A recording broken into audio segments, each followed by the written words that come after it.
আসসালামু আলাইকুম। সবাই কেমন আছেন? আশা করি ভালো আছেন।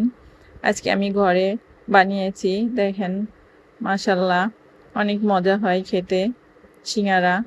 প্রথমে আমি আটা করে নিয়েছি। প্রথমে তেল দিয়েছি আটার মধ্যে একটু লবণ, একটু কর্নফ্লাওয়ার দিয়ে আটাগুলাকে আমি উম ছেনে নিয়েছি নরমাল পানি দিয়ে। এরপরে আমি লম্বা করে রুটির মতো করে বানিয়ে আর আলুগুলাকে আমি সুন্দর করে রান্না করে নিয়েছি। দিয়ে ওর ভিতরে করে আমি সিঙ্গারা যেভাবে বানাই ওইভাবে বানিয়ে নিয়ে এখন তেল দিয়ে ভেজে নিচ্ছি। ভেজে নেওয়ার পরে দেখেন পরিবেশন করছি। খেতে ভারী মজা হয়। তো ভালো থাকবেন বন্ধুরা। আল্লাহ হাফেজ।